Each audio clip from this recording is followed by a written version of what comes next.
Welcome back to my 2019 Winter Fly Fishing Series. I'm Raj Kletke. For part one of this series, let's look at Euro Style Nymphing, which is a new technique I tried this past summer. I'll admit I have mixed feelings about the technique, but try it and form your own opinions. It will add to your knowledge of fly fishing, and catching fish is always enjoyable. There are multiple quite sophisticated techniques that vary slightly, some think importantly, but I'm lumping them all under Euro Style Nymphing. I'll be discussing a very simplified version, but it will get you started inexpensively. If you become more interested in exploring the various techniques, you can easily expand your knowledge through numerous excellent books and internet videos on the subject.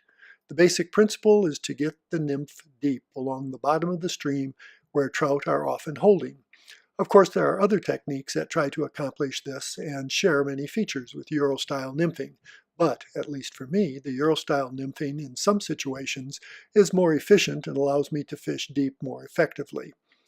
The key seems to be using monofilament to allow the nymph to sink quickly and not be pulled back towards the surface by the line leader indicator pressure which usually occurs.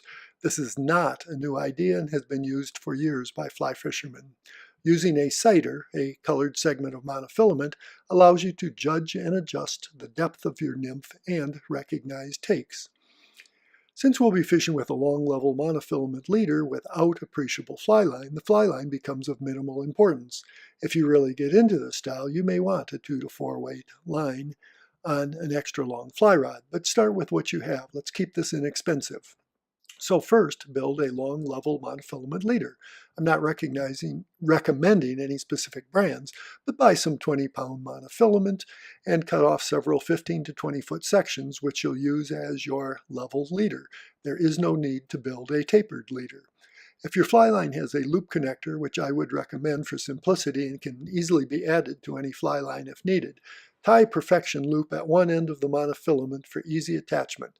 When I want to try Euro Style nymphing, I simply remove my usual leader, wrap it on some foam, and then loop on my Euro leader. To the other end, tie a 15 to 20 inch piece of cider. Originally, I just used an 8-pound brightly colored monofilament, which I attached with an Orvis tippet knot. While I could see this cider in most lighting conditions, I ultimately bought some indicator tippet made specifically for this purpose, and it did provide better visibility. Eventually, I went to leaving the tag ends about 1 to 2 inches long after tying the Orvis tippet knot, which improved visibility for me even more. To the other end of the cider, I tie tippet ring using a Pitson knot, the same knot I used to tie on my flies. Tippet will be added later to the tippet ring stream side, as the length and diameter of the tippet will be chosen based on the depth of the water, size of the fly, etc. Incidentally, there are excellent videos on the internet of how to tie the knots I use if you're not familiar with them or don't already have one of your favorite knots for this need. I stored these previously made leaders with their sighters wrapped on foam, which I can easily carry in my fishing vest. I put the tippet ring in a slot, wrapped the cider, followed by the monofilament leader with the perfection loop also in a slot so it can easily be found.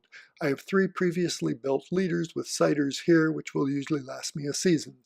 And yes, this tight wrapping does cause loops, but these can be easily straightened by the stretch and slow release method that I usually use, or you can use your favorite method of straightening leader.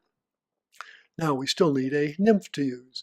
As I'll explain later, when I use this technique, the trout are usually holding near the bottom of the stream and either dormant or hopefully opportunistically feeding. Exact imitation is not needed. Probably your favorite searching nymph for that stream or river is fine to use. Use something that is quick and easy to tie on, as you'll likely lose many of your nymphs since you're fishing along the bottom. I commonly use a Frenchie. It represents a lot of life forms that trout usually see, sinks quickly, and since my fishing partner hunts, I have lots of pheasant tails to use. So let's tie one. Insects in the size of a 14 to 16 hook are common in the streams I fish, so I tie most of my Frenchies on a size 14 heavy hook. I use the standard length even with the bead head. Many would use a 2x long hook. I'm using a 7/16 inch bead here, but the size really isn't that important. You can glue the bead in place, but when I use a bead, I usually use a little non-lead wire to hold the bead in place. It also adds a little weight, but getting the nymph deep is more dependent on the monofilament technique than on the weight of the nymph. Note that I reverse wind the wire going from back to front. This way your normal thread wraps will help push the wire end down. I start the pink thread immediately behind the wire to hold the wire and bead in place. I break off the free end of the thread by snapping it forward parallel to the hook shank, which is quicker than stopping to cut it off. Don't do this with strong thread though. I don't worry about fully covering the wire at this point and take the thread back to near the tail tie-in point. After taking it the rest of the way back, I then use a small clump of pheasant fibers that I pulled perpendicular to the quill so the ends lined up before I cut them off. Measure the tail length and hold it in place at 45 degrees. Let your thread tension carry the fibers to the top of the hook. Wind your thread forward, letting the body fibers go to the opposite side of the hook. I keep my ribbing, a fine copper wire, marked with masking tape on one end so I can easily find it. Put the opposite end on the near side of the hook and wrap a few turns of the thread around the ribbing before pulling the ribbing into place. You can take the fibers and ribbing back separately, but it's quicker to take them back together to the tail tie-in point as I'm doing here. I use the parallel method with my rotary vise to bring the body fibers and the tying thread forward to shortly behind the bead and then tie off the fibers using an extra 5 to 6 wraps of thread. Obviously, if you don't have a rotary vise, just wrap it forward and tie off in the usual fashion.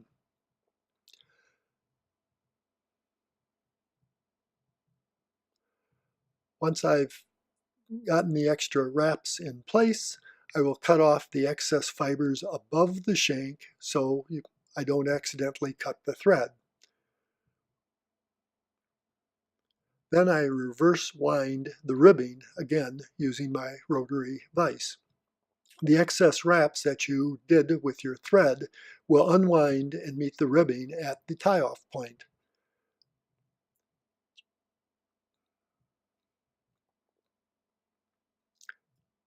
Tie off the ribbing and then break off the excess.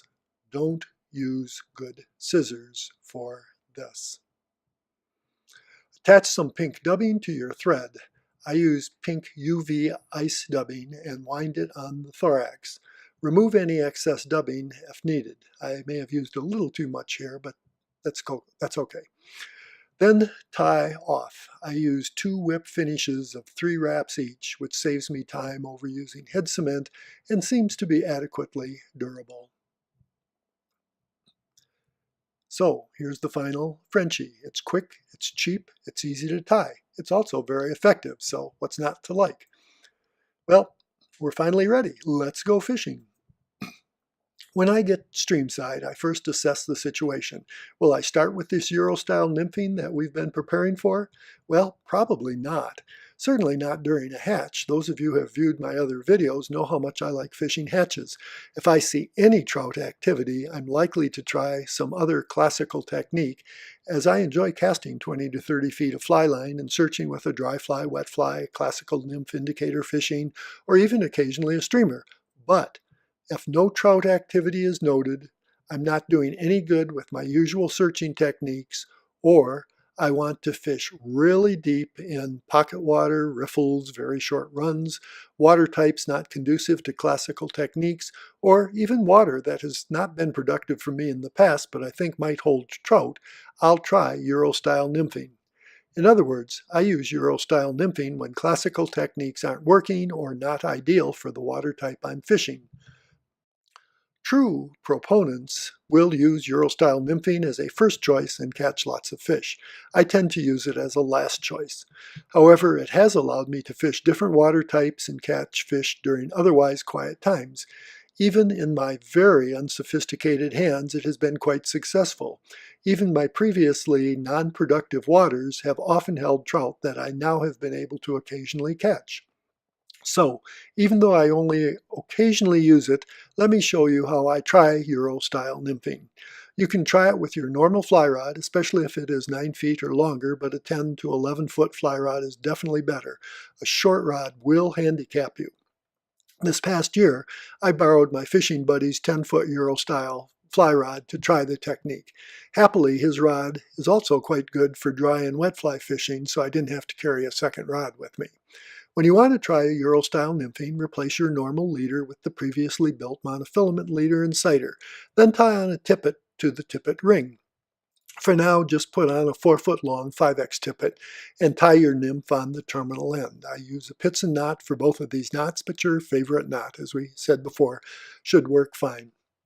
Get into position slightly downstream and to the side of your target water. Approach this position slowly and carefully so you don't spook the fish. With approximately 10 to 15 feet of your leader, sighter, tippet, and nymph outside of the rod tip, lob the nymph just upstream of the target water. You won't be able to make pretty casts, but with practice and water loading, you will develop a somewhat efficient lob. With your reach, rod, and length of monofilament, you'll be able to put the nymph about 20 plus feet upstream of you, as seen in position A. As the nymph sinks and drifts back, slowly lift your rod, but keep all pressure off the nymph to allow it to quickly dive deep. Don't move the fly rod downstream yet. How far to lift your rod is dependent on how deep you want the nymph to go. Usually this will be so that the nymph is bouncing along the bottom. You can estimate the depth of the nymph by knowing the tippet length, relationship of your sighter to the surface, and the angle your leader and sighter make with the surface. Sometimes you'll lift just a short distance, like position B, and sometimes you'll lift until the leader and sighter are almost perpendicular to the surface, like shown in position C. When you judge the nymph is at the right depth, lead the nymph downstream with a slightly loose leader, keeping your rod tip at a constant height until the nymph just starts to swing downstream of your rod. At this point, you do a quick flip downstream, basically a strong downstream hook set motion, which will flip your nymph further downstream to the surface and set up for the next lob cast. Or you can continue to follow your nymph with your fly rod, let your nymph rise to the surface at the end of the drift, and then using a water load lob your nymph upstream again. Try both. But commonly, the first method will be the more productive method if fish are truly anchored to the bottom of a stream. Remember the 3 L's: lob, lift, and then lead. Fish the target area thoroughly with parallel drifts from the near side to the far side before moving upstream. In addition, estimating depth with the method described, you'll often feel the nymph bumping on the bottom with a sensitive rod. If you suspect a take, use a quick, short downstream hook set. If it was only a bump on the bottom, you won't waste the entire drift.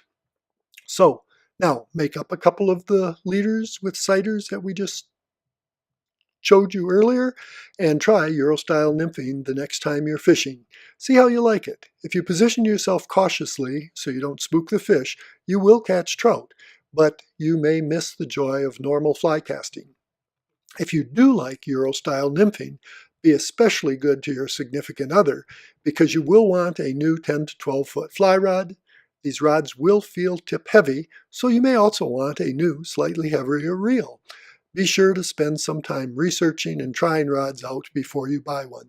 I would also like to be sure that the rod casts dry flies and wet flies well because I don't want to carry a second rod and I don't want to miss out on fishing a hatch. So that's the new technique I tried this past year. I caught fish that I wouldn't have with other techniques, and I'm sure that I can improve the more I use it, and I will use it in the future when conditions require it, but I will miss the joy of casting my 8.5 foot 4-weight fly line.